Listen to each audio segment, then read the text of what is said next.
Hey, what's up? I'm Joel Madden, and this is Artist Friendly. On this episode, I'm talking to the lead singer of the multi-platinum rock band Shinedown, Brent Smith. Let's go.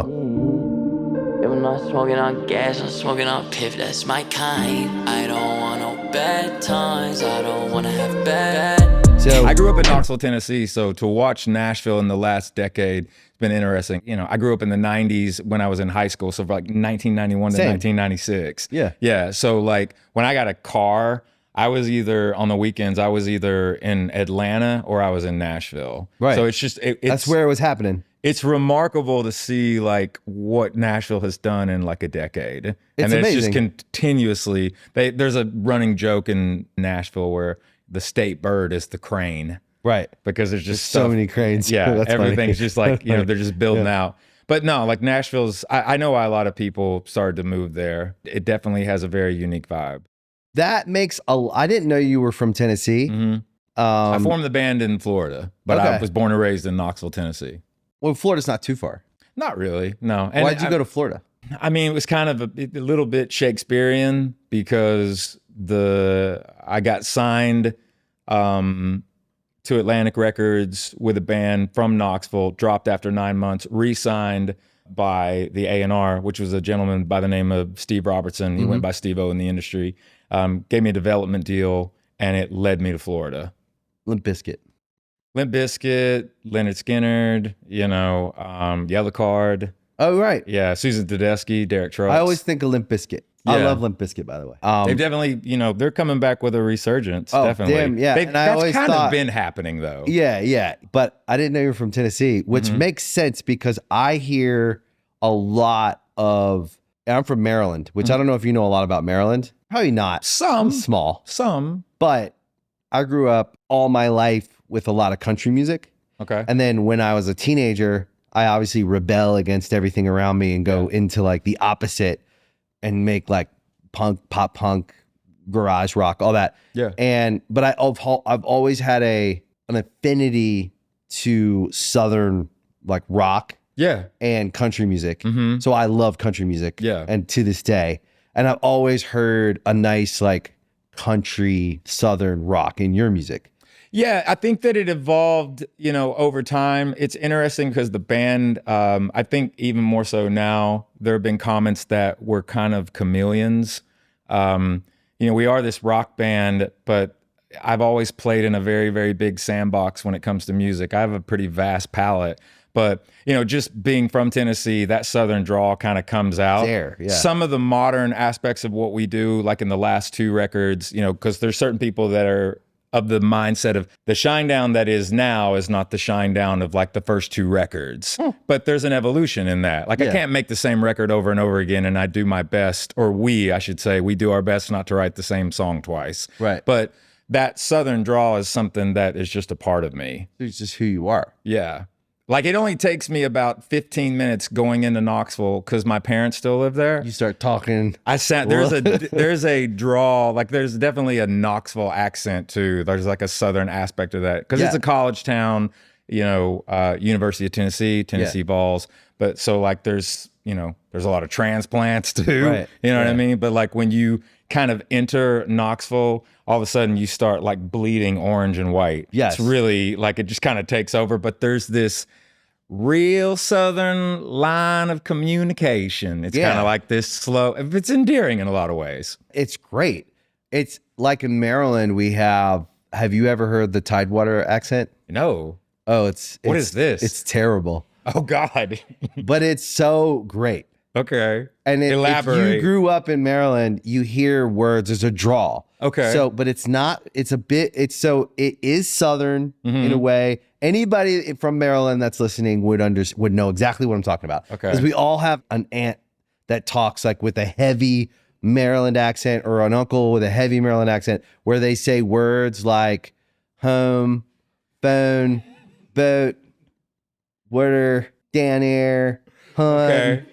O's. Now is like, Maryland like? Do you consider that north? So that's the thing is like it's one of those states that's the southern part of the state. It actually back in like the Civil War, it was divided. Right. The Mason-Dixon line, you know, they say the Mason-Dixon line, like that actually runs through Maryland and a couple other states, I think. Okay. So Maryland, there's Southern Maryland.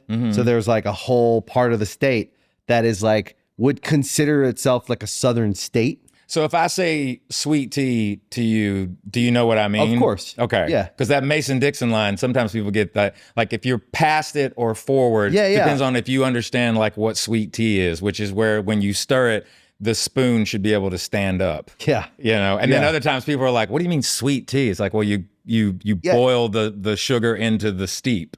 Yeah. Yeah. Yeah. Some people go like, what the hell? And then when they taste it for the first time, water. It's sugar water. Like when 100%. Mom made tea, it was just sugar in a big mason jar. Yeah, with brown, food coloring. Brown, like I think that's tea because it's just sugar. That draw happens in Knoxville too, just to give you an example. Like my mom cannot say wash. Like she cannot say like, I'm going to go wash, your clothes, or I'm going to go wash my clothes. She has to say wash. Wash. Everything is wash. Wash. Yeah. So it's everyone in Maryland, like we laugh about it, but we also love it. Right. And like we understand it in a way that's like, it's endearing and it's embarrassing if you're in the real world and you're like, I remember when I had little things that I had to work on, like words that I would say that would sneak out. Okay. That I had just from when I was a kid. Right. Because we were kind of like a little hayseed. We were down in the country. Yeah. Like real kind of far down there. And and it was Maryland. Like it was like there's crabbers everywhere. There's water everywhere. So my wife though will always catch little things, especially if we go home and visit. She'd call you out on it. She'd be like, what did you say? Does she find it Boat? like, Did you does say she find boat? it, does she find it like cute though? Yeah. She likes it. And it's just funny. Or is she just looking at you like, what did you just say? No, she likes it. Like, what's happening? Yeah, and she definitely will meet some Maryland folks and be like, "What? His accent is crazy. He like I can't understand totally what." Now, where's she from? Nicole is originally from Oakland, Okay. born in Oakland, and then moved down here at a young age and grew up in Beverly Hills. Cool. Beverly Hills, so most of her life in Beverly Hills. That's got to be interesting growing up in Beverly Hills. Yeah, I always asked that. Yeah. I was like, "What is?" And that you live like? in Beverly Hills. Yeah, I think we're all not so different than we think we are. Even if you could say, well, they grew up rich and I grew up poor. Absolutely. You're growing up with a different set of problems. And we could argue like, yeah, but those are better problems. I'm like, I don't know if they are better problems. Yeah, I think it depends. I mean, I grew up with no money. Yeah. My mom, worked for a, pretty big corporation, worked hard in the banking system. My dad was a teacher for 40 years. Yeah. So they worked hard and they didn't make a lot. They didn't, That's kind of like the average, like mine too. Like my parents worked really hard, didn't make a lot. We didn't have much. Yeah. But I mean, in all reality, what we did have, what we were rich in was like love and affection and respect. And, I was raised in a lot of ways by really, my dad is such a huge part of my life, but, two strongest women in my life were my granny and my mom, which is my mom's mother. So the work ethic was always instilled at a super young age. There was, when I was 13 in the state of Tennessee, you had to write a letter to the governor, like the parent, and the child, but if you wrote a letter to the governor and it went through the office and this and that and the other, you could go to work at 13 as long as you had your parents' permission. Right. So like as soon as I could swing a hammer or, bag groceries or whatever, I wanted to make my own money. So the work ethic was always instilled. That's funny, isn't it? Because I was the same way. I got a job at 14 and worked probably 40 hours a week from the first. What'd you do? What was your first job? First official job. So before we could get jobs at 14, we were working on our own. We sold candy at school, which was actually not such a joke. Like we made a lot of money. I would say so. Like we made hundreds of dollars a week selling candy, and then we got caught and we got expelled. As you we got do. caught a couple times, and then it was a whole thing. We got back into school. It was fine, but it was the first time I had ever Did had you have money. to pay somebody off with candy? No, Get back in? it was really not cool. Like if you think like if someone's being entrepreneurial, you'd like encourage it. Yeah. You'd be like, let's like formalize this and make it a way for you to do it. Right. And there was just no having it, and especially like kind of like poor kids selling candy. Like you think, what do you want to do? Sell drugs? Exactly. I don't know if we even knew how to sell drugs, but candy was like such a quick turnover. We were just going every week. We'd go to this like store that had like bulk candy, and we'd buy like Jawbreakers, Jolly Ranchers, this, that, and we'd have like a different variety every week, and we'd just like kill it. Then we got stopped that. We were mowing grass and washing cars. Yeah, that's doing that will humble you. Yeah. Like the grass mowing, the car washing, any kind of like manual labor. For nothing. For nothing. We were like, I'll give you $5, $10, like max back then. So then when we were 14, you could get a job. You could get a minimum wage job. We worked at a pizza place, and he definitely got his money worth out of us for $4.25 an hour. Yeah. Just grinding My us. thing too is like I turned 16, and like back in the day, I worked in the back of the house in restaurants. I've worked at the front of the house. Yeah, same. But like I started in the front of the house like at 16 I somehow was able to obtain an ABC license at 16 to be able to sell alcohol. That's great. You know, so I was like, you know, this was my sophomore year, I think, in regards to yeah, it would have been sophomore year. But man, like my parents on, you know, Friday, Saturday, and not all the time on Sundays, but like I worked at a pizzeria too. It was called Best Italian was the name of the place. And you know, I'm 16 years old, hanging out in a college town. But on a Friday and Saturday night, you know, I could pull $500 if I worked hard. Yeah. You know, so 16 years old back That's in the good day, money. you know, In the 90s. you know, I could make like $1,000 in a weekend sometimes, Yeah. which was, and then I just spent it on music and like music equipment. Yeah, that's kind of like, we started Good Charlotte when we were 16. We worked jobs. I went from the pizza place to like, I worked at Food Lion. I was a bag boy and then a cashier. And I worked at Golden Corral. We're very similar, like the timeline. Like I did the same thing, worked in grocery in the 90s. stores. Yeah. Very, alternative very radio, similar. alternative Totally. rock radio. Grew up on alternative rock radio, like Yeah. Alice in Chains. I listened to the radio. College radio too. That Yeah, would, like, college radio. And then that's how we started our band. We just listened to the radio. We didn't have access to like even cable TV until we were older. Like growing up, we never had cable, and like, so we'd be at a friend's house watching MTV if we got to watch MTV. My But I parents would- blocked it in our house. But but my granny like only She'd lived let 2 you. streets She'd over, let you. and she didn't care. Yeah, she'd so go I just fuck. go to her house and watch That's it. funny. Yeah, my mom was super afraid of. She's very religious, so she was afraid of us getting too much secular music in our minds. But we would find it, buy Rolling Stone magazines or buy this, and we would just like. Remember Metal Edge? Yeah. Like back in the day? That was like my favorite Oh, you like magazine. Metal Edge? I just loved loved it. how wild it was. I go back to that, like everything is like, it's too easy now. Like back in the day, and I'm not trying to like, you know, age us or anything, but like back in the day, man, it wasn't at your fingertips. You had to go hunt for it. Yeah. You know, and there was a lot of discovery. Yeah, that's dope, dude. Yeah. That's one of our magazines. Oh, really? Yeah. That's awesome, man. Yeah. I love that. Yeah, dude. I That's love cool. Metal Edge. Yeah. So I loved music magazines.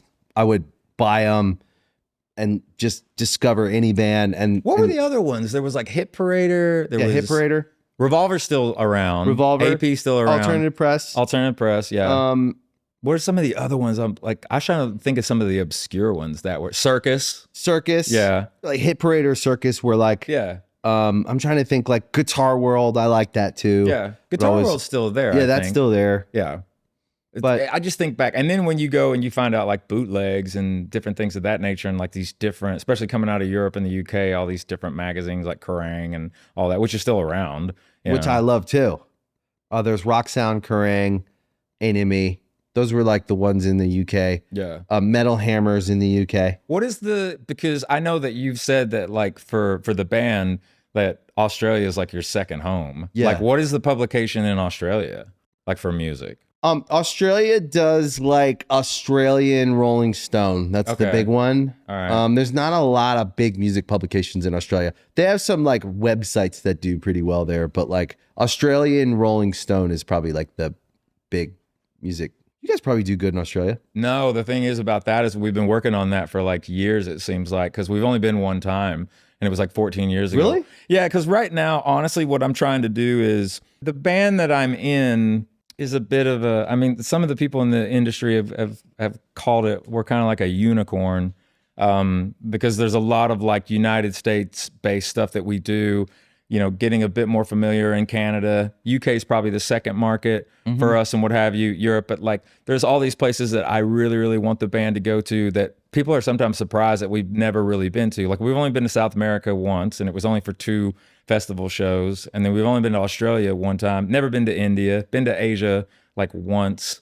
And so 2026, moving into next year, like my goal is to play all 7 continents. Yeah. To just be like, hey man, like we've been doing this for a minute. We've never even played Mexico. Really? Yeah, it's very strange. It's harder to find tours than you would think. And then also too, it's just the financial side of things. It's hard to go. People don't realize how expensive it is to move the show. I mean, what do they want you to do? Like, you can't just show up. I need you guys to go do a tour in Australia and take us with you.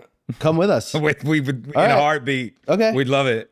Done. That dude, let's go, man. That would be dope. We would do that. Lose my mind. Because we're definitely gonna tour Australia, not this year, but probably next year. I'd love for you to keep us in mind, man. We'd be honored. We're warming it up this year. We're gonna do like 10 shows. That's awesome. But that's the other thing too. Like in Australia, people talk about like there's only so many places you can play, but at the same time, 5? Yeah. Okay. You do because you can't really bus anywhere. It's so the landmass is you fly. You got to fly everywhere. You fly. You truck everything and then you fly. You would do Sydney, Melbourne, Brisbane, Adelaide, Perth. Got it. So 5. Yeah. You could do other. Now, do you know the other ones that are like in the? Is there anywhere like in the bush to play? Like cities that you wouldn't know Tasmania. about? Okay. Have you ever done Tasmania? No. Okay. Do you want to do Tasmania? I would do it just to see Tasmania. So would I. Yeah. Yeah. Because it's cool. Okay. Australia is fucking dope. But like, I would say we have an affinity personally for shows outside of America. Tell me where. Everywhere. Everywhere. Like, we do great in South America. Okay. We'll go with you there too. In Mexico. Like, Mexico's great. We do great in Europe. We just love it there. And the shows are great. It's not that we don't love America. We love America. I think being that we didn't get to travel like growing up, like I didn't get on a plane until I was 19. Really? So I didn't get on a plane until I was 21. There you go. Yeah. I also didn't listen to the Beatles' White record until I was 24. So probably same. Yeah. And I love the Beatles, but I wasn't a music aficionado until I was older. Yeah. I was just I didn't want to be told what I was supposed to like from someone else's opinion. So I think that I appreciated it more as I got older. Some of the records that are like ingrained in not only pop culture, but just musical history. Like, these are the greatest records ever. And I'm like, well, I don't know. I'll be the judge of that. Yeah. Let me at least have my opinion. Then you hear it and then you're like, I understand why that is. I agree. Totally. I think no one wants to admit it. I will admit it wholeheartedly. Like, I had a chip on my shoulder for a long time on like what music I was supposed to listen to or what music was great. I think also we came out at a young age and the music critics were so mean to us that we became very anti, like, if that's what you guys your fan base is extraordinary. Our fan base is amazing. And then as I got older, I started to really appreciate why people like these certain bands and these, especially the older bands. Yeah. But even like some of the bands that I may not have appreciated when I was, in my early 20s, I can just listen to a record now with like no emotional attachment to like, am I supposed to like it or not, and make my own judgment on it, which I don't know if I could always do, if I'm being honest. Yeah. Well, I mean, I think about it also too, like my dad completely changed my life when I was 14, 15 years old, because like I was heavily influenced in like British punk rock, thrash metal, really, really heavy stuff when I was like 14, 15 years old. Like I had a whole, like and this was like back in the day, but like when I was 14, I just tried to grab everything that I could from like Gigi Allen. Yeah. Just because it was crazy. Like the wilder it was, you the just better. Went like I'm going to find the wildest one. Yeah, I'm going to one. find the wildest stuff. Yeah. But then like, Operation Ivy, The Exploited, oh my like God. the Dwarves, Fugazi, all that stuff. I remember my dad coming into my room one day, and it was kind of silly, almost like out of a movie. Music's blasting, I'm just doing my thing. My dad's like, Brent, and I'm like, what? And he's like, well, I don't understand why these people are so mad. Talking about the music, even like on the female tip too, man. Like, I'm a huge Wendy O. Williams fan. Yeah. But he was just like this angst. And so he said, I got you something. I do want you to listen to something different. And I didn't want to hear it. And so he gave me this tape and he's like, will you just put this in at some point in time? I'm like, whatever. And so he leaves the room. I throw it in the corner. A couple of weeks go by. I'm like cleaning stuff up in my room and I find this tape that my dad gave me. And it was an anthology of a guy named Otis Redding. Oh my God. And my dad loved Otis Redding. That's how I heard Otis Redding. So I put it in. And the only thing that I can equate this to is and the first song I ever heard was Love Man. Yeah. And it was literally like, it was like tasting chocolate cake for the first time. Yeah. I didn't even realize like that the voice could truly be used as an instrument, because Otis Redding got me to Sam Cooke, which got me to, Marvin Gaye and Al Green, and then Percy Sledge. And then Percy Sledge got me to Ella Fitzgerald, Billie Holiday, Nina Simone. And it just opened up this different world of like R&B and Motown and rhythm and blues, and learning like the core of like rock and roll. Then I started to find out about the Jackson 5. And then oddly enough, the Jackson 5 kind of led me to Led Zeppelin, which led me to Black Sabbath. And then it just started growing from there. But I was so centered in like heavy guitars, big drums, scream, because I was an angsty kid, but all of a sudden I started to figure out, oh, wait a minute, you could use your voice as an actual instrument. Yeah, and it's interesting. That makes sense to me. Also, it's soul. Totally. There's soul music. So I don't even put that music in a category of something that I even critique. Mm-hmm. Like, it's hard to explain, but like my dad loved that music too. Yeah. So everything you just named, I grew up on when my dad was around. Then he left when I was a little older. From 0 to 10, all I heard was soul. Mm-hmm. Right. And that to me is weird. It's like, I don't even think about it, but foundationally, I would say that's probably like the musical foundation of my life was something like gospel and soul. Yeah. My parents went to church. There was a lot of church music, and my dad listened to soul music, R&B, Stevie Wonder, all the Motown. So it's in our DNA. Yeah. So like that music is really, it's embedded in it's like human beings in general. It's hard to explain because it doesn't even, like, I still listen to that music sometimes. It's weird. Like, I put it on in the background at home. Like, I'll put it on in the house. Mm-hmm. It's not the same experience as listening to a record. Mm-hmm. Like when I listen to a band, like, oh, they just made a new record. Right. So I put it on, or I'm in the car or whatever. I listen to it, and it's like a more critical listening experience for me. Yeah. Like I'm listening to the words. I'm listening to how did they do that? What did they do? So I would say it's a critical listening. And you might be listening to something that like you're a cat, like the category or the genre is a little bit more what you do. Right. So you're like I listen to what are they doing? Dude, I listen to Architects when I work out. Mm-hmm. And I just listen to them, or I listen to Bad Omens when I drive. Right. And I listen to the records and I listen to the songs, but with the soul music, with Motown, with Sam Cooke, Otis Redding, Stevie Wonder. It's hard to explain. Like Marvin Gaye, Lionel Richie. Mm-hmm. I don't listen to that music with any critical. It's more like a soothing. It's almost like a comfort. Yeah. It's like it's a part of like a blanket almost. You just feel secure, like when it's on. It's less listening, more feeling. Mm-hmm. Like it is exactly what you said. It's like putting a blanket on when you're cold. Yeah. It's like when you're on your couch, it's cold. Your wife is like, honey, will you get me that blanket? It's something like that. It's like I put it on maybe when I don't, and I've never thought about this. This is the first time I've ever talked about it. It's like you don't even know when you turn it on. You just know, like very often I must feel that the house needs something. Yeah. And I turn it on and it's the same playlist with the same 30 artists, same 50 songs. It just goes on a loop, and it's like a blanket. That era too, crazy. Yeah. And that era also, like, I think about Henry Rollins talking about Billie Holiday. There's a really cool interview with him about jazz and soul where Henry Rollins says, when I put on Billie Holiday, I feel like she's just singing to me. Yeah. And there's this kind of dynamic in that I think like jazz. And then if, modern day, and God rest her soul, like the more current of this, like again, somebody that used their voice of an instrument, and unfortunately we lost her way too soon, was Amy Winehouse. Oh yeah. Like for the short time she was here, it's astonishing, how transformative that voice was and how it just was so compelling to a lot of people. Yeah, those voices don't come along that They don't. They're very rare. Chris Cornell, same thing. When he passed away, everybody was like, no one sings like you anymore, which is true. Yeah. That's funny. We have very similar backgrounds. Yeah.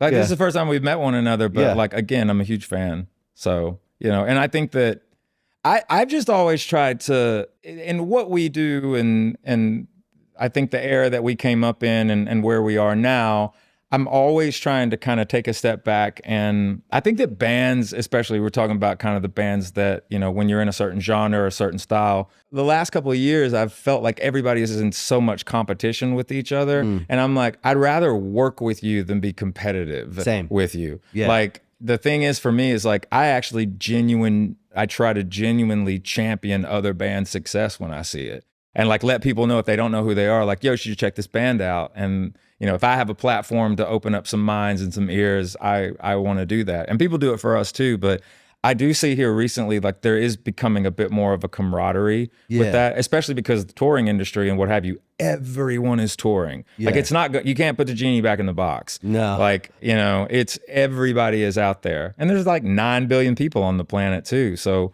I mean, you see a lot more stadium tours. You see a lot more like larger festivals and what have you. But at the same time, I think that we should all be working together. And the other side of that too is, the band that I'm in, and I'm sure you're the same way, like you go into a writing session, when you're making a record or what have you. I don't think any of us walk in there and write the songs because we want a trophy. I think we're writing it because we have something to say. And as long as you don't lose that mentality, I think you're going to be good because the audience is the boss. Yeah. We've always said that we got one boss. It's everyone in the audience. And they know if you're not being authentic. I always say this to bands. I'm on the older side of a rock and roll career, right? I'm not saying I'm old, but in this generation though, man, you're current also because this new, like my son's 17 and like for the longest time, and I kept him away from a lot of this. Like I never made it about me from the day he was born. Yeah, me too. But his friends in the recent like year or two have been like, yo, Lyric, my son's name is Lyric. And they're like, yo, Lyric, your dad's stuff is pretty good, man. Yeah. Like he's not admitting it to me. Yeah. But the unique thing about that is now he's kind of like branched out where like he wasn't really into music and now he's into System of a Down. Now he's into like Pantera. Dope. Now he's into like, Nirvana. Yeah. Like his generation, it's actually kind of the 90s era stuff that they're really into, early 2000s. But the cool thing about the way the music industry is now is you have these younger generations that, Limp Bizkit, for example. Remember when Bizkit got all that kind of heat on him because of certain things and it was like oversaturated or however you want to look at it? Fred was, man, maybe because he didn't have a choice, but he just kind of left the scene for a minute. Yeah. You know what I mean? But now it's like they're being propelled back up. Same thing with Creed, man. And I know people have a lot of opinions about Creed and what have you. Back in 2010. I fucking love Creed. I do too. But I mean, going back to 2010 when they tried to do that kind of reunion, it was just a little early, I think. And they just finished, I think it was like 64 shows with last year alone. Dude, they were only 100,000 shy of 1 million tickets. Like every show they did was like sold out. So there's this interesting renaissance. Have great songs. Yeah, definitely. And everybody fucking loves Limp Bizkit because they have great songs. Yeah. And everybody likes Wes you is guys. A monster, man. Wes is Fred's a genius. Wes is a genius. They were ahead of their time. Yeah. Sam, completely underrated bass player. Absolutely. Otto, they're nice DJ guys. Lethal. They're nice guys. And they're a big fucking rock band. Mm-hmm. And what do you want from a big rock band? Do you want them to be everything to everyone? Or do you want them to be themselves? Mm-hmm. Which means the thing I always tell bands is no one listens to one artist only. Right. Go in their Spotify or their record collection, and there's hundreds. Yeah. So just remember that this is a friendly business we're in where we share and we look after each other's fans. Yeah. If your fan is at a good Charlotte show, am I doing my communal good by talking shit about your band or that band or that band? No, it doesn't make sense to me because now the band that can't stand the idea that anyone is going to be bigger than them or anyone's going to like anyone else. I think it's just this like defected, like damaged artist that got hurt somewhere and became like some kind of like a broken, narcissistic, like damaged egomaniac. And so I'm not saying it's okay. And I'm Right. also not saying I hate the guy. Right. I'm saying like something happened to you where you got fucked up. Because the truth of the matter is that everyone doesn't just eat at one restaurant. Right. They don't just listen to one band. Yep. They don't just read one magazine. No, everybody does everything. So it serves bands to understand that like if we share, whatever that means, then it's better for all of us. Absolutely. And bands get pinned against each other by lots of different things. Yeah. I think that it's a really, really hard business to be in, this thing that we call the music business. I often will tell people, like there's a younger generation that will ask my opinions at times about this because I've been in the industry for going on 25 years. And what I try to explain to them is this: listen, it has to be the music first and the songs and the message. But the reality is that it's called the music business for a reason. Business is in the title. It's a as job. soon as you understand that you're only as good as your last trick, and are you making the label money? Like that's part of it. And then, you know, to serve it differently now, because there's a lot more artists, there's a lot more style, there's a lot more bands. But I also see the younger generation too, like Sabrina Carpenter and Chappell Roan and everyone, like best new artists, like they've been grinding at it for 10 years. Yeah, they're actually not new. They're not necessarily new. Right. And they're young, but Right. they're not necessarily new. Benson That's a good Boone, point, Teddy yeah. Swims, like, you know, there's a very broad way of looking at things.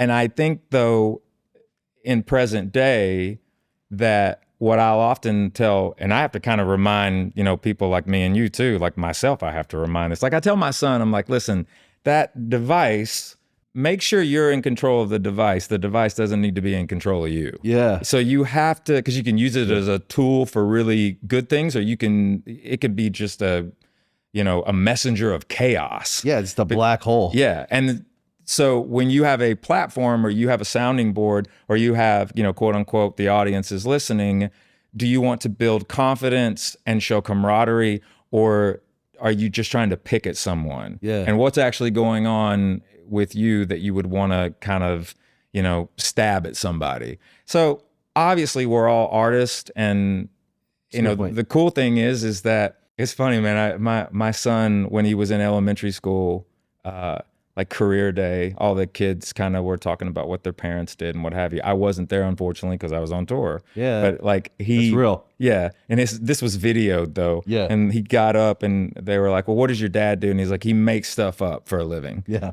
And I was like, this is the greatest thing I've ever seen. Because like, you know, it's like you taking something out of nothing. We call it staring down the beast. Yeah. You know, so staring down the beast is like a journal that you just bought at Walgreens or whatever, or just, you know, and it's empty. Yeah. Because you got to fill it up. Yeah. Same thing with a session or whatever. Writing So a song comes from nowhere. comes from nowhere. But it's also utilizing you, that energy around you. You're being utilized as a vessel, because there's something that you're writing down and then you're recording it, and it can mean a certain thing for you, but to the public, it can mean so many different things. And so, you know, we're all really stressed, I think, sometimes, because we really, really want people to dig what we do. We want the people that are working with us to be proud of what we're doing. Of course. So there's always a constant level of like keeping your mental health in check. Yeah, this is a good opportunity though for me, because I want to talk about what you've done. So to make a living touring is very hard. Yeah. You have to make a decision. either so many shows or so many tickets. Yeah. At one or the other. Right. So to do that, to have the number ones you guys have, to still be a band, still be releasing music, still fucking achieving radio success, tour success, fan success.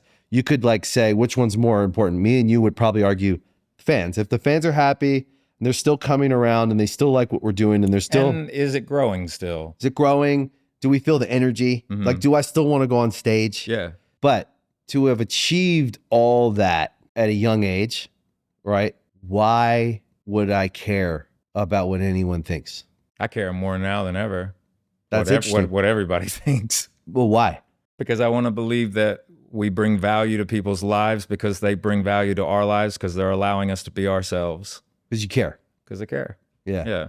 And, you know, look, the thing is, I have to say this, like, I have had and still have some extraordinary teachers Yeah. along the way.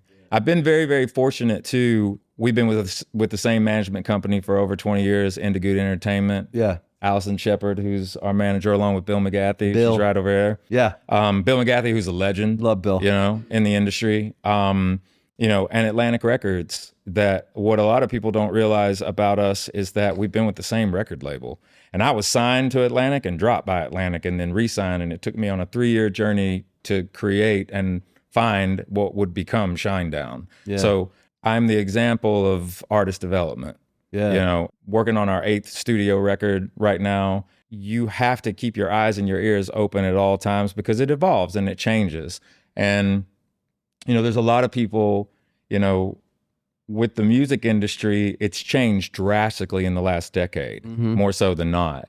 But one of the things early on for us that really helped us was the fact that we had some amazing teachers talk to us about the importance in North America of radio. Yeah. And in streaming and the way that people consume music now, there's a lot of vast majority that can get it from different places. But I think that's something that's important for anybody that would be watching this or listening to it that wants to be a songwriter or be a musician or be a performer in North America. And granted, it's a big world, you know, but in the US, we just made a decision that we were going to do everything for radio, that we were never going to say no, and that we were going to position ourselves with understanding that there's 50 states. Inside those 50 states, there are multiple cities, and they all have kind of a fundamental thing that's their city. It's their culture. It's who they are. And in America, man, you can have all of these different formats. We're a rare band because we're looked at as a rock band, but we cross genres because we're played on rock radio, alternative radio, mainstream rock radio, top 40, hot AC, AC, AAA. And so there's a lot of ground you can cover in these cities, and radio is very, very important. And the streaming aspect of things, I think, is part of culture now, and it can obviously get your music out there. But what is it? 140,000 songs, you know, uploaded a day or something. It's noisy. I think it's like really, really noisy. I think it's 1 million. Probably at this point. Yeah.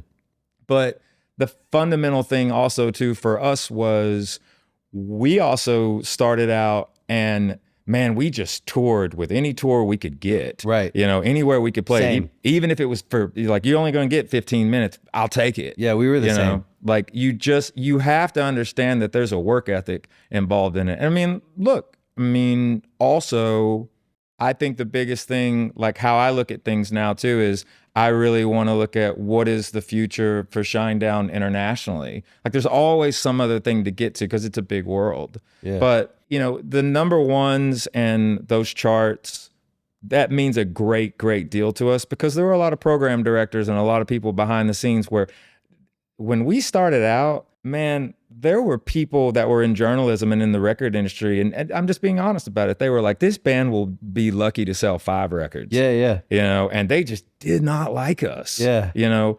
That's not a good feeling. But radio did. Yeah. And like all of a sudden it was just like, well, these outlets don't like us, and this is kind of the mainstream, and this is kind of the, you know, these gatekeepers are, you're either getting in here or you're not. Well, they wouldn't let us in. Right. But radio did. Yeah. And then we just decided to like pound the pavement. And that's the thing I'm glad you said it, because a lot of people listening don't actually understand what it takes to have success at radio, the work that goes into. Yeah. Where likely you had to self-start a lot of the radio, because when someone says it's not working and you're like, well, what can I do? I'm like, well, you can go see them. And you're like, okay, I'll fucking drive. I remember when we had a song, we had put our 4th record out. Promotion tour, man. Right. Here we go. We always did that. Yeah. But we had a song that we put out, and it was at a time when radio was like, you either do rock or you do pop. You don't, and we were a band that did pop and rock. So we would have a rock song, and then we'd go, we had a song that goes straight to pop. Yeah. And it was a very controversial at the time. Now no one cares. It's like playlisting.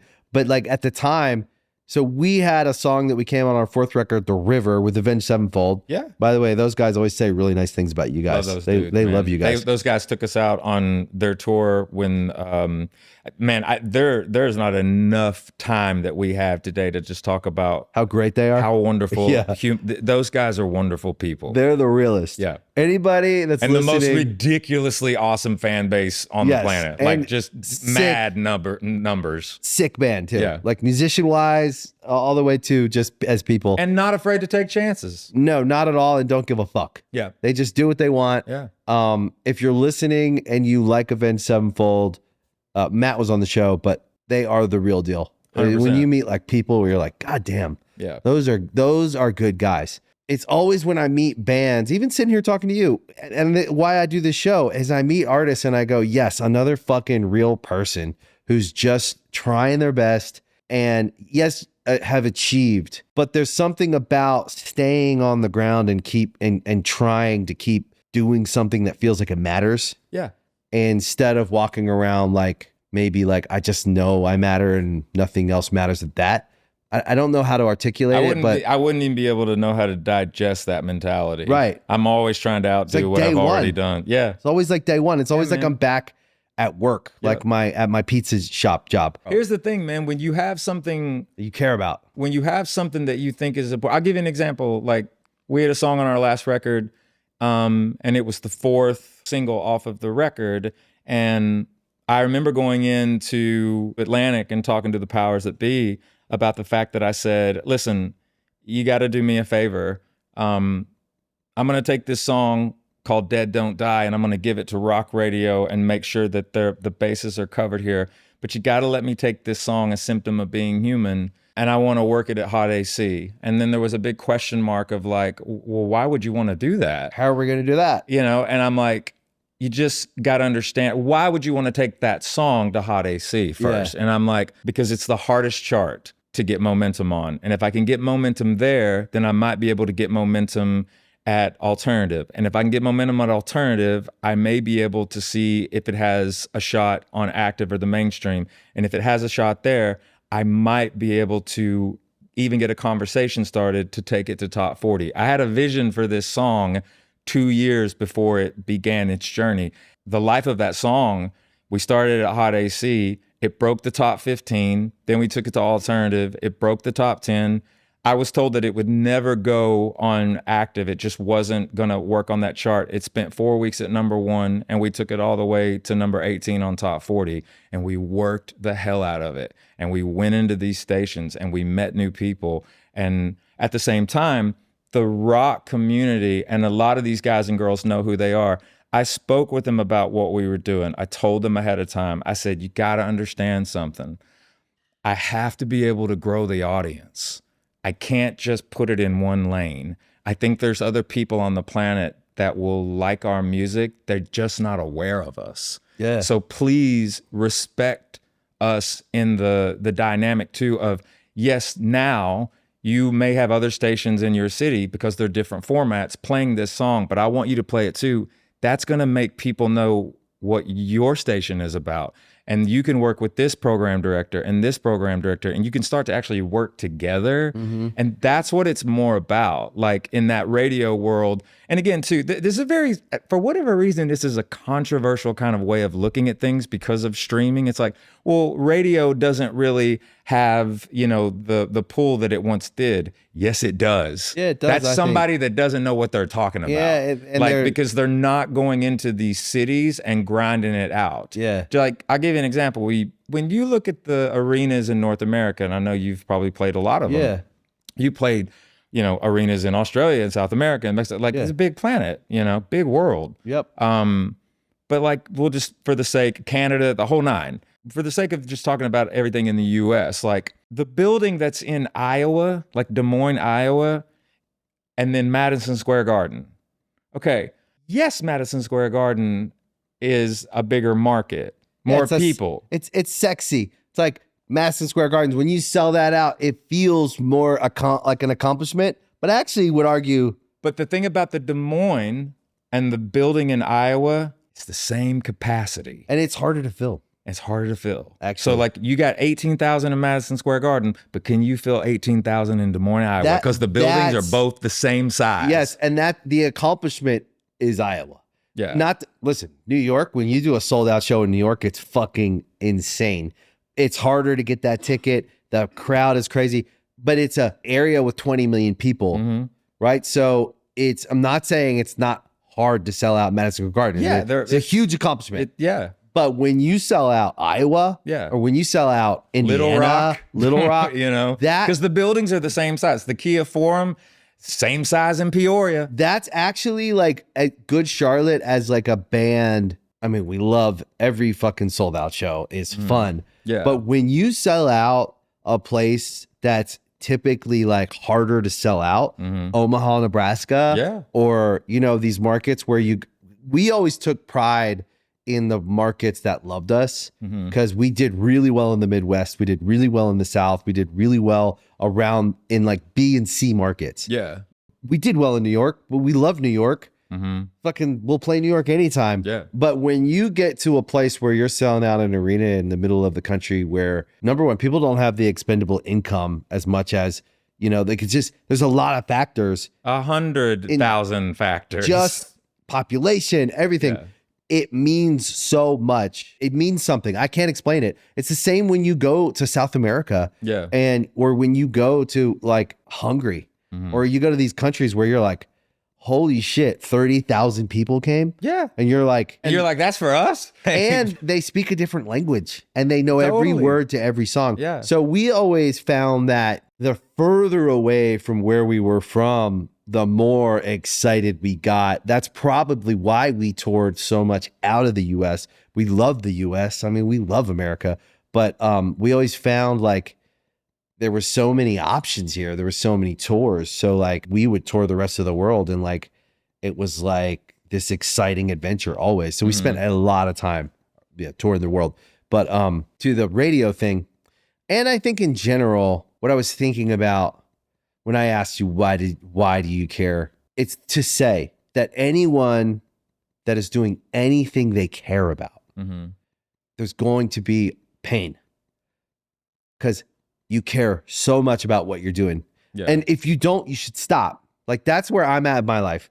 I'm not doing it if I don't fucking care. Yeah, a lot of times the stop doesn't mean you're stopping forever. But you got to reset. You got to reset and figure out like, what do I care about? Yeah. Because I want to be honest. I want to I want people to feel that I'm doing something that I care about and so that they can enjoy it. In my mind, they're not going to enjoy a meal that you don't cook like with love. You just throw it on a plate and toss it at them. You know what I mean? Like, so when I hear you talk about your whole career, including radio, including the record, the latest record, including everything you're doing.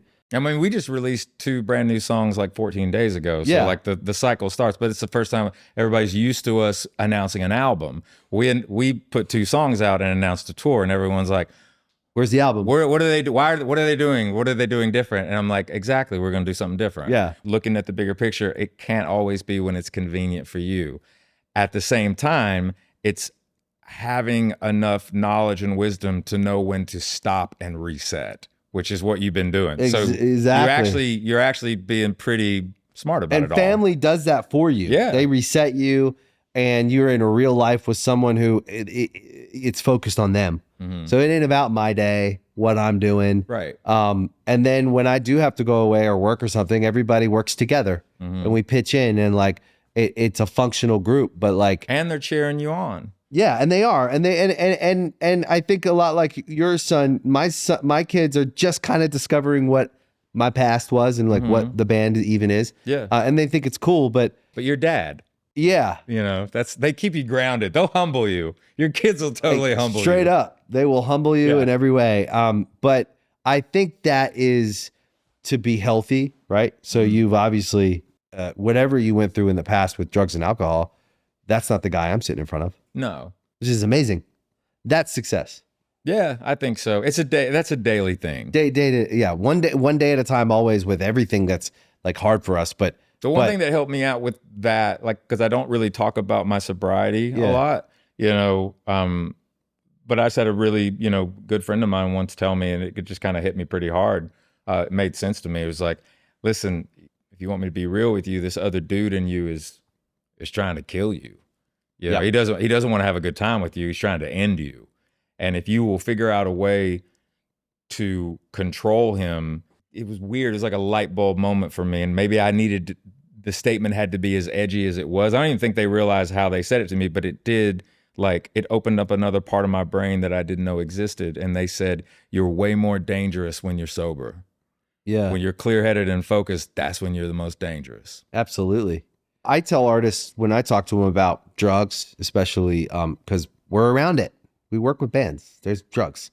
It's just weirdly it's in the DNA. It's just what all of us have had to come to terms with in some way, shape, or form. Some kind of addiction, some kind of addiction of some kind, right? And most of the time it's drugs, but it can be lots of things. When I talk to someone, I have no judgment, but I'm like, listen, on the other side of your addiction, no one's going to want to fuck with you or hang out with you. So however long it takes you to get to be that guy, I don't know, maybe if you're lucky, 10 years, 15 years, 20 years. Do you ever watch, I can't remember the guy's name, the Soft White Underbelly? Oh yeah, You know, those interviews. Guy basically just goes down to Skid Row and has like all the, like, real people. dive into it, man, because like if you want to know what it's like, That's it. that guy will show you on that. It's not pretty. It's gnarly, and it's not like I'm sitting here criticizing those people. That is the result of a life of addiction, and that they couldn't get away from. And when I tell artists that are at the top of their game that are struggling with addiction, that it's like, I just want them to get it. Like, I saw people die. So many people. Me too. Over the last 25 years. This generation too. I've said it to a couple of people also, and not to make light about it. It's not funny, but like in the modern day era, anything that's a drug that's in a white powder form, now you have to test it to see what the hell it is. If you've got to test the drugs that you just bought, maybe stop doing drugs. Maybe don't do drugs. Don't do drugs. You know what I mean? Because you think that you bought cocaine and it's fentanyl and oh well, you're dead. You know what I mean? Like, just, it's probably not a good idea. Like, I'd stop while you're ahead. It's terrible. So, but that's just the reality. I don't have any judgment. I just don't think it makes sense to do drugs. And I've seen too many people lose, number one, their life. Number two, everything they work for. And number three, everyone that loves them. So it's just, for me, anyone that I see sitting in like where you're sitting today, where you're like, I'm like, oh, you had a problem? God damn, good job. Because you do not come across like you've had to, slay that. I also had to like learn, like the other thing too is like back in the day from like 2010 to 2011, I went on a fitness journey that I've been on ever since then, but I lost 70 pounds. Oh, wow. I had to learn how to like exercise, eat right. Like fitness just overall, physically and mentally, completely transformed the way I look at the world. Like, so I encourage people that, if you're depressed or things are rough or you're in a bad mood, go work out. First. Go work out. I'm learning that. I'm on a 60-day challenge right now. What are you doing?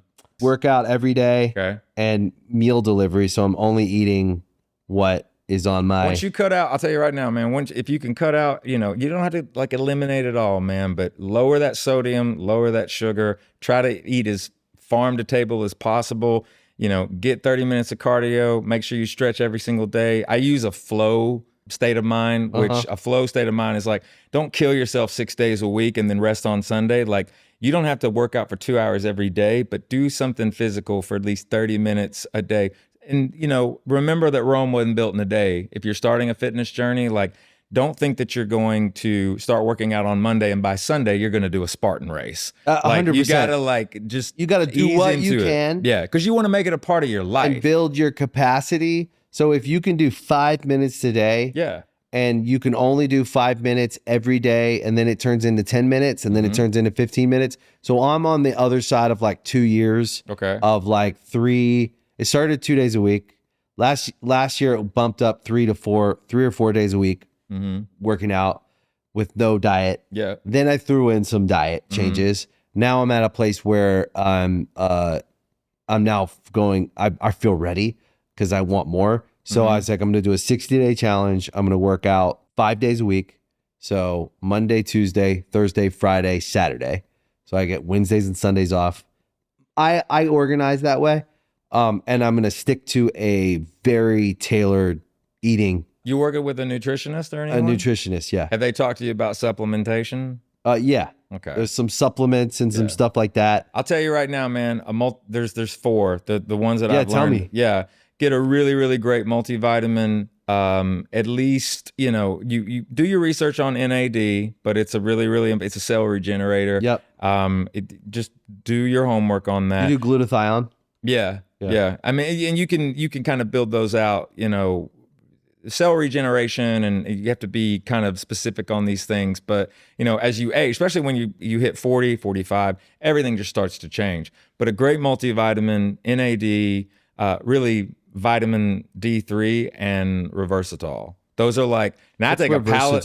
Reversatol is like, basically it's an antioxidant formulation of basically coming from grapes. Okay. And so if you do your studies on it, it's good for your skin, your hair. Again, it's kind of a longevity type of supplementation. What people don't understand now, and like when they hear all the supplementation, because you see AG1 and all these, like Instagram is like an infomercial for like all these health things and what have you. There's a couple of basic things, and I kind of take a pallet of supplements. Do you do AG1? I don't. I do Green Vibrance is the one that I use as for like my superfood greens. It's just got the same. It's just got more. It's just got a little bit more clinical research behind it, and like human trials and things where they weren't using animals and things like that, because the DNA is different. Right. But the dynamic of why the supplementation, and granted, here's the other thing: peptide therapy, injectable. That's something you have to kind of look at, but that's another thing. TRT is a question mark for a lot of people with testosterone therapy, because it could be good, it can be bad. But the fact of the matter is, now when you look at the nutrient density of the food, especially in North America, in the soil, we just don't have nutrient dense food anymore growing. So like this supplementation, and why you see this rise is because like we're not getting as much as we actually need. Right. So they've been supplementing, because sometimes people look at me and be like, man, Brent, you spend a lot of money on this stuff, and like, is it all like getting into your bloodstream? You have to research that. Some stuff you need injectable things, some stuff like your stomach acids are going to kind of process it, and then it's going through kidneys and then the liver and all these different types of things. So you got to look and see what works. Another thing too is getting a good detox every month for like, there's some really, really good supplements and some good companies that make things to help you like do water fast and things like that. Right. It's an overload. I know I kind of sound like there's a lot going on here, but it was something that I had to learn because— So you do a water fast every month? I try to do at least a 3-day water fast every month. Okay. Which is hard. I've heard it's good though. It's really hard. Well, what it does is it gets rid of what's called your zombie cells. Right. So, and again too, man, the lifeblood of people is water. Like if you want to drink a Diet Coke or something like that, go for it. If you want, and I tell people this too, I'm like, dude, if you want a cheeseburger, eat a cheeseburger. Just don't eat it every day. Right. Like if you want, a cookie or something like that, have the cookie, just don't eat it every day. Everything is in moderation. But I promise you, like once I started to learn how to eat right, and like, getting an executive physical when you can every year, or just getting your blood panel every year. What people don't practice in this country, and I think certain people are doing better about it, is they don't practice preventative medicine. Yeah. Which is like, instead of getting on these medications, go to a doctor that you trust, or go to a longevity specialist. Yeah, longevity doctor. Yeah, and let them do,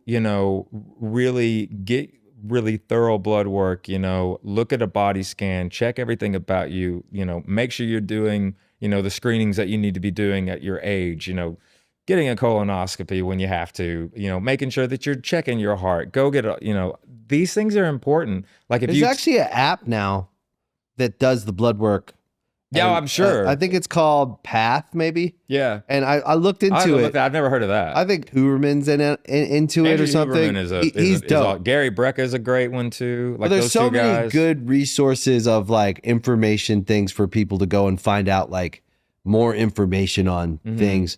But like Even Brian Johnson, the blood work Blueprint is guy. everything. Like every guy in his 40s should be having his blood done at least every year. Absolutely. But this app, it's like, I think it's like $500 a year or something. And you can go to these like Quest locations where they do your blood, and they take like a very extensive blood panel, and then you're in the app and it has your blood. Right. And you can start looking at like, it helps you find wherever you're at in each marker, finding solutions for like real supplements and things for people to like kind of get like what you're saying. And get especially better. like doing this job and, you know, like if you're touring a lot or, you know, and you don't have to be a musician to tour, like there's a lot of people that have to travel for work. And when you're in a different environment, different time zones, different weather, all those types of things, like the big thing that I've always tried to be an advocate for because it's worked for me is that preventative medicine should be practiced much more, but the individual has that power to do that. Yeah. And it's just, you got to like know where your starting line is.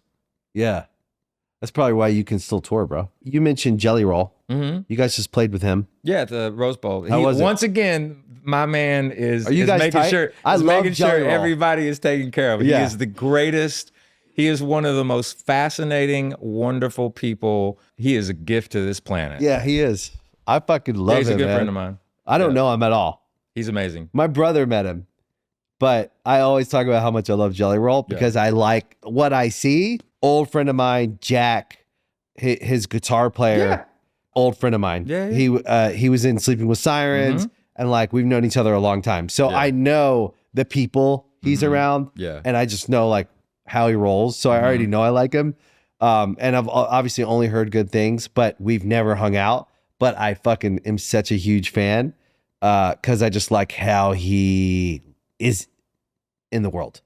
Yeah, I mean, I think that he has a lot of different superpowers. Right. That he's been training for this moment, you know, for the world to know, you know, who Jason D. Ford is. Yeah. You know, and he's just one of the most remarkable people I know, but it's all real. It's all authentic. There are some people that kind of feel like this happened overnight. And I'm like, no, it didn't, man. Yeah, I can tell. This is a long, he's been on a long road, man. And he's ready for it. Yeah. You know what I mean? But his success could not be happening to a more, I can say this about him, to a more deserving individual. That's nice. Dude, he is one of the, you know what he is, man? He is necessary. Yeah.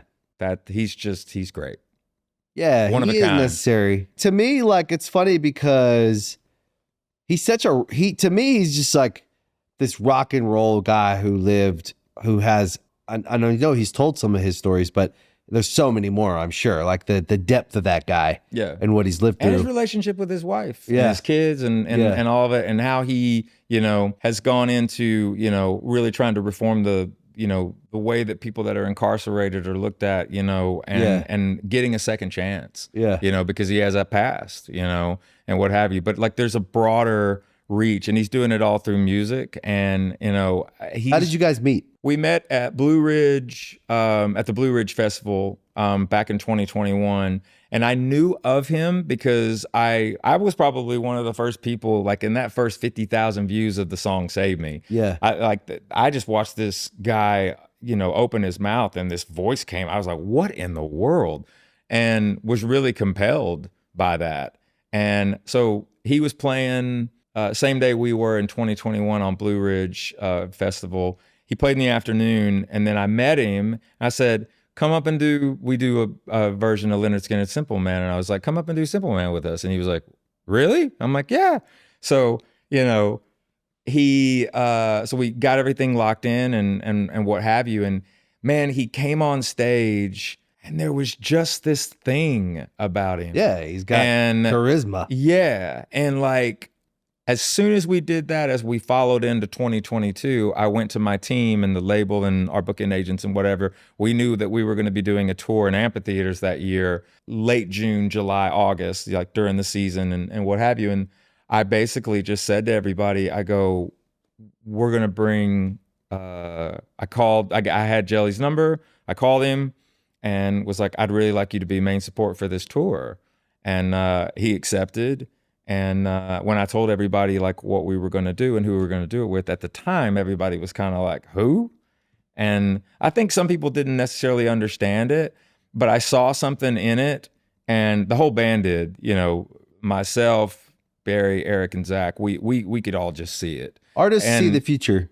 Yeah, and you got the intuition. yeah, but it was a thing where it was like, we better ask him to do this now because we ain't gonna be able to ask him in a minute. And so I just saw him climb into that rocket ship. Yeah. You know, and rest is history. And he came out and we had the most fun on that tour. And he would sing Simple Man with me and Zach every night on stage. We'd have like our little, you know, the guys would do kind of like a little banter of songs and this and that. I'd go off to the side. We'd have like our moments on the side of the stage. We'd talk about things. He'd ask me questions. I'd ask him questions about things. What have you. We just stayed in contact, and just watching his rise has been an absolute pleasure because I was always just, I was a fan of who he was. But of the 2 decades plus that I've been in this industry, I can only really tell you that he was the first where I was like, kind of saw it early on, like, man, this guy's going to change the world for the better. And it couldn't happen to a better guy. Could not happen to a better person. Yeah, that's nice. He's one of a kind.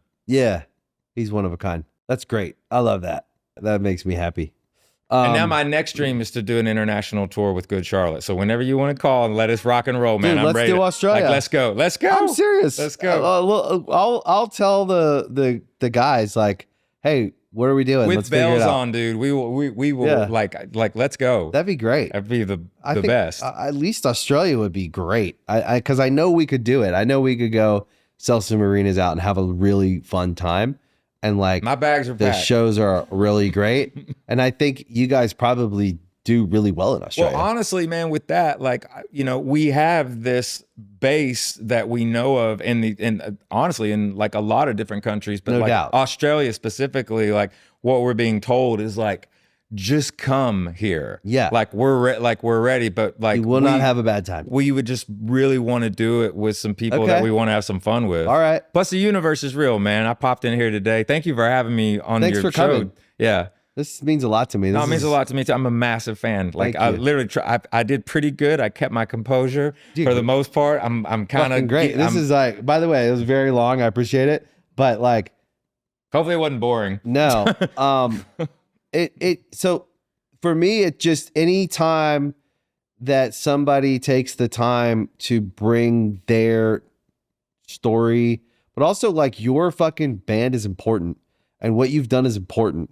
And you Oh have my God, thank you. you have better things to do than go anywhere and talk to anyone unless you care about what you're talking about and they care about what you have to say.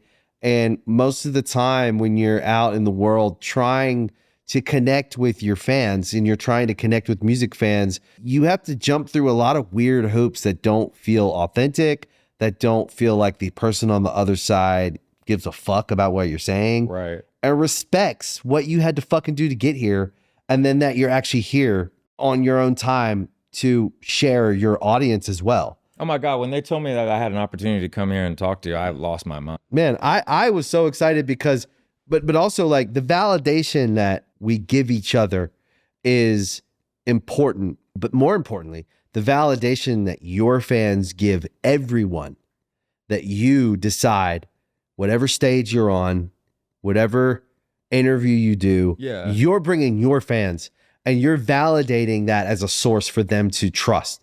And where we get lost in like media and content is that there's not a respect for the fan. These platforms that have artists come on and do the interviews, whatever, they act like they're blessing the artist. That's not true. The artist is blessing them because the artist fan is the number one best fucking customer. Yeah. We see it.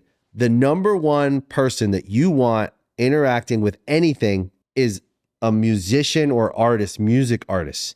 They're fans. But I'll say this though too, and you know, to have a very broad peripheral of music with a lot of different styles and what have you, I've always said this: rock and roll isn't just a genre of music. Rock and roll is a way of life. Like I love the fact that like the Rock and Roll Hall of Fame, the year that NWA got inducted, there were all these question marks about that, and Ice Cube got up there and was like, "Man, rock and roll is a spirit. It's, you know, it's a connection more than anything." And so when I think about it, like the type of music that we do, and there's always a broad approach to it, you know, I've said it before, like, I don't think there'll ever be anything that takes the place of drums, bass, guitar, badass vocals, and a killer song. And a live fucking hearing it live. Right. Like- But in that world, the audiences, like that rock and roll community is you talk about inclusive. They're like best one. anyone from anywhere at any time is welcomed whenever and everywhere. Like that whole community is like, come into this and let's celebrate and have a great time. There's not this, because sometimes it happens in media, like there's an idea in rock media where it can be a little cold and very to the, like, you're trying to figure out, just take it down a little bit, okay? Like it's supposed to be, we're supposed to support each other, and you can have big criticism and all that. Sure. But the audience, like metal festivals, rock festivals are some of the most incredible experiences in the world. And when people that have never gone to them go to them for the first time, they're like, I'm doing this every weekend now. Like this was the greatest thing ever. Because people come in, they walk in, and then they float out. And that is actually like what my experience has been the last, 10, 15 years. And I would say country music's a lot like that too. Yeah. It's like a rock and roll show. And you go and you don't feel like, I don't have to think about what I'm wearing. I don't have to think about anything but being there and listening to a band or seeing, like, I feel welcome. It's a big mixed up crowd of everything. Yeah. You go online and you see these political conversations happening where everyone's so divided. Go to a rock and roll show, go to a country show and hang out and experience music with other people and realize that it's all kind of bullshit and no one actually cares about anything other than like being together. Yeah. And if someone fell down, they'd help them up. If somebody, like, people being together is actually what music, and especially rock music and rock and roll as a, like a greater genre of all the genre, you could divide it up a bunch of different ways, but the live music, rock music, like, go to those festivals, go to those concerts, and you'll see how you're treated, and it's the happiest place. And it does feel like you can be yourself. And I think better than Disneyland. Absolutely. And it does feel like it's all about like the people who go to those shows. And someone is going to a Shinedown show or an Avenged Sevenfold show or a Good Charlotte show or a Bad Omen show or a Falling in Reverse show. And they're going to or Jelly Roll show. Or Jelly Roll. They're likely going to a bunch of the same festivals and shows, and we're likely all these circles all cross each other somewhere. And so I do think that bands and the culture, like, and I do think, like you said earlier, it's going there to be friendly, to be supportive, to be cool with each other, encouraging each other, man. Like really, really genuinely be happy for someone's success. And I think it's happening. Like, I thought that the thing, did you see the thing at the Grammys where they thought that Courtney was Poppy? Dude, I know her very well. And like when she did that just elevated her to another level. But it was good for everyone. Yeah. Like, Poppy loves her. Yeah. Everyone has respect for each other. Yeah. So there wasn't any contention. Yeah. It was just a funny moment. It was like an inside joke for metal fans and rock fans that like knew that the interviewer just didn't know a lot about rock music and heavy music. And the interviewer made a mistake. Yeah. But she didn't like, she wasn't mean. She wasn't mean. She was like lovely. She like just rolled with it. She was lovely. Yeah. And like it was. She's a beast, by the way. She's a beast. And it just shows you where rock music is today. Like, it does feel like there is a bit of a community happening. I didn't feel an ounce of competitiveness in that moment from anyone. Yeah. It felt like everyone just was smiling big and laughing because it was just like, one of the biggest moments at the Grammys actually was that. And so I thought that was like a real tell of like where the culture is now. It's interesting that you bring up the Grammys because I watched it all this year. And, there was one thing that I thought to myself, and I've met Harvey, the president of the Grammys a couple of times. We did quite a few things last year for the Grammys. One thing at the Grammy Museum, me and Zach, we did Stairway to Heaven for a celebration for Atlantic Records, and then the Grammys hosted me and Zach to kind of do a behind the song type of event with us and what have you. But I noticed it this year too, and it's something that I've thought more and more about over the last couple of years. Like, I woke up and looked at the news media the next day that was not just rock publication making a comment about, like, once again the Grammys don't show or televise the hard rock category or the heavy metal. And it's funny because I started to think about that, and I'm like, and Harvey right before the Weeknd played, The Weeknd didn't play before because of the diversity and the lack thereof. And I understand why he was doing that. And he's an artist and he has a platform to, you know, broaden that conversation. Sure. And then he played the Grammys. Yeah. But I'm like, you know, I think that the committee should also really, really look at, you know, and I've just got to say it, like, don't alienate a community of people and listeners that is massive. Yeah. Rock Music. like I can't remember the last time there was like a rock and roll performance at the Grammys. And I think it's time. I think it's time that the Grammys take an initiative to let rock and roll present itself again, because, you know, they look at ratings and they look at how many people watched and how many people are tuning in. It's like you would have so many more people watching the Grammys as well with all of these different categories.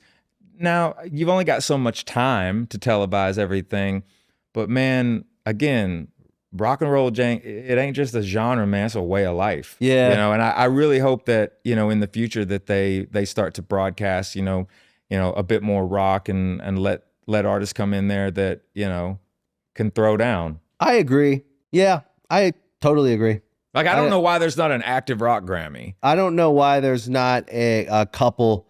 I think there could be like 5 more rock categories. Yeah. Because there's so many genres and subgenres in rock. Like, I mean, when you even think of Sierra Farrell, you know, who is like, she's just wild and interesting and unique between the country and the bluegrass and everything else. Like, I didn't even realize she was up for nominations. I got up, looked at, she's holding 4 Grammys, but none of it was televised. And I was like, that's freaking nuts. But I know they've only got so much time and everybody looks at it on their phone. But yeah, I just think about, you know, really looking at the broad scope, like rock and roll is just really, really important. There's a lot of ways to view it and there's a lot of ways to be introduced to it. A bunch of people that are listening to this not only want to hear what we both think about this and that, but also like your tour. Okay. Tell me about the tour. So yeah, the tour is 2 legs and it's called the Dance Kid Dance Tour. The first leg is we're bringing our friends in Beartooth out with us. And Caleb. then another artist who I just think from a female side is, I just think she's on another level. Her name's Morgan Wade. And she's just outlaw country, but like in the truest sense, she's just a brilliant songwriter. And then the second leg of the tour, it's wild, man. Like, we're playing Madison Square Garden in the second leg for the first time ever as a headliner, playing the Kiev Forum, you know, first time as a headliner. Congrats. That's a thank you. We're bringing our friends Gavin and Bush are coming out with us. And they've got, the cool thing about that is like they're celebrating the 30 years of 16 Stones and like the 20 years of Razor Blade Suitcase. They got a brand new record coming out too at the same kind of time frame. And then Morgan Wade's going to do the second half of that with us too. But it's, you know, we're definitely pushing the envelope on the production on this. Awesome. And how we're doing, you know, how we're going to do. We're just really, really stoked about it. Don't have a kind of exclusive just yet on like when the album's going to come out. But if I was a betting man, I would say August. Okay. I would, you heard it here first. So I don't have a date per se, but I'm hoping August. We have 2 brand new songs out right now that are working in multiple formats. One song called 365. The other track is called Dance Kid Dance. Yeah. No, but that's the only thing that we have a couple of festivals that we're doing too this year. But we're kind of like being strategic about certain things and how we kind of want to do what we want to do. Again, the international is a big deal for us, looking into next year and how we want to kind of curate that. But there's a lot going on. We just want it to be it's not about the quantity, it's about the quality. I feel that. Yeah. That's how I feel. Yeah. These days. Like, and then also too, I'm going to wish upon a star every single night that Good Charlotte will take us out on tour with them to Australia. To Australia. I'm going to ask. It's not a bad idea. You know, I may know somebody it's a good now idea. that I didn't know before. To ask about that. So it's a really good idea. I'm just going to hope upon hope. I mean, we're going to find out as soon as this airs if it's a good idea, because promoters, I think it's a good idea. Promoters will fucking call. Yeah. Oh, he's like, because I'm excited about the prospect. Fans will be like, come to Argentina. And I'm like, tell the promoter to send us an offer. We're going after all that. Like, we're trying to figure it out right now, like how to really, because again, man, you got to look at, there's a financial aspect to it. But then again, sometimes it's like, just go. Just go. You just got to go, man. And I think that carries into like our shows. Like, I just want people to come and feel important and feel like we put every dollar that we could into that show. 100%, man. So, Brent, thanks for coming, man. It's my absolute pleasure, bro. It was awesome, bro. I appreciate it. Thank you for watching Artist Friendly. If you like this episode, please make sure you hit the like button, you follow the channel, and please share it with your friends. We appreciate the support. That is why this show exists, because you listen to it. Thank you guys, and we'll see you next time. I don't wanna have